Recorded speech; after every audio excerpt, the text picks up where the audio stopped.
Dan hargai mereka lebih dari sekedar pasang wajah. Oh, gini loh, cerdas itu apa sih? Yang penting kan wajah saya di mana-mana dan memang agak mahal. Tapi kan kalau saya kepilih kan nanti balik modal. Ingat Pak, berhutang pasti ditagih. Itu dipikirin nanti aja, Pak. Pak, ini tagihnya taruh mana? Loh, kok udah segini aja sih? Ya setiap hari datangnya segini kok. Itu tagihannya ya Pak ya? Nanti aja.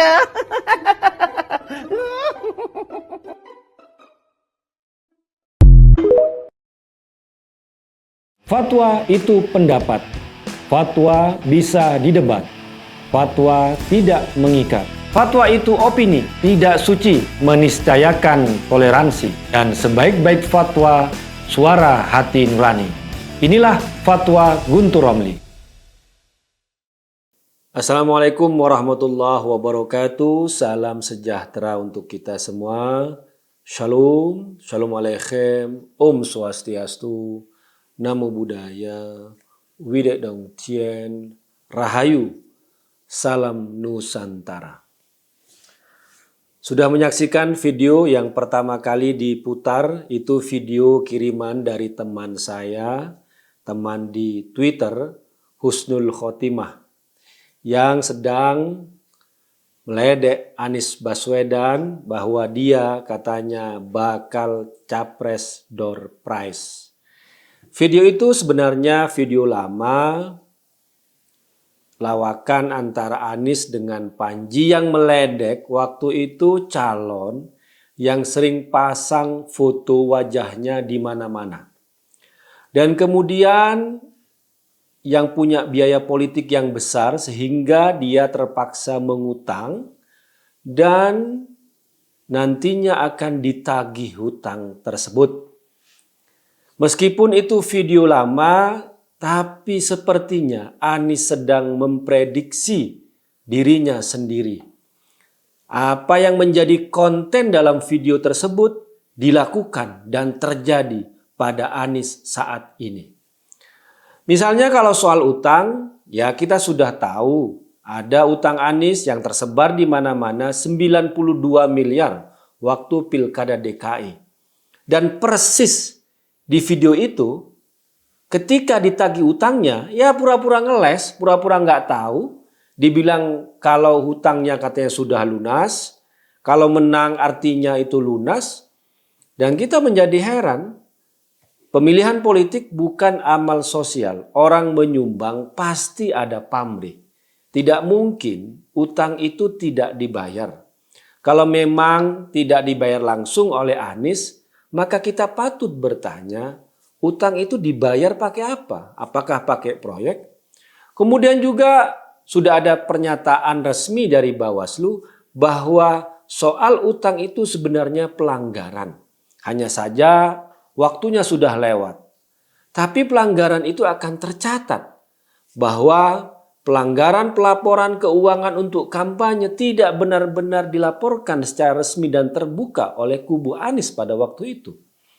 Dan sekarang Anies kemana-mana disediakan private jet, naik pesawat pribadi kemana-mana dan biayanya itu sangat mahal.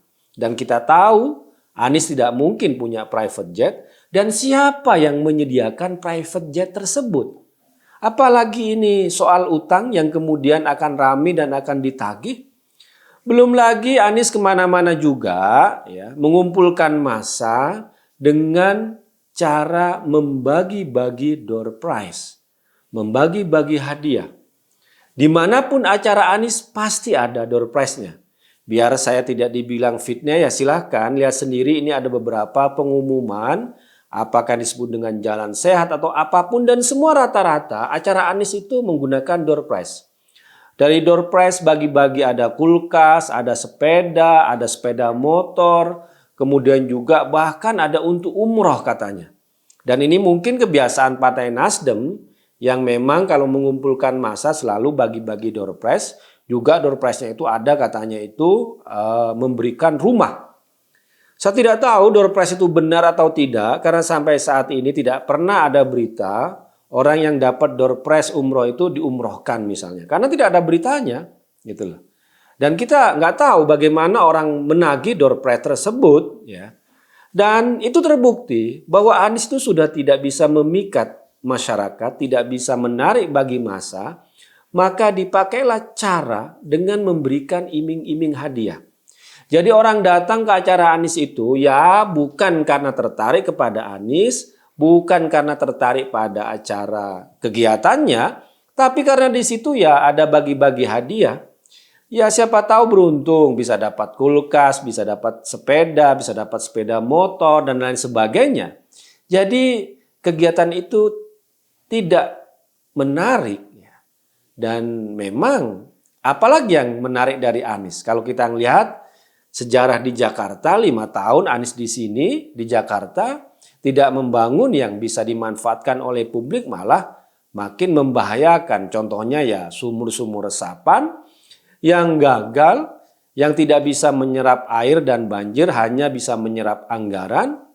Kemudian juga ada program rumah DP 0 yang ternyata gagal, tidak sesuai dengan target, bahkan tersangkut kasus korupsi. Jadi apa yang bisa dibanggakan oleh Anies? Dan juga perkataan-perkataan Anies itu hanya mengulang-ulang perkataan dia yang lama. Misalnya yang terakhir, ketika Anies ditanya soal IKN, dia ngomong akan fokus pada pembangunan manusia.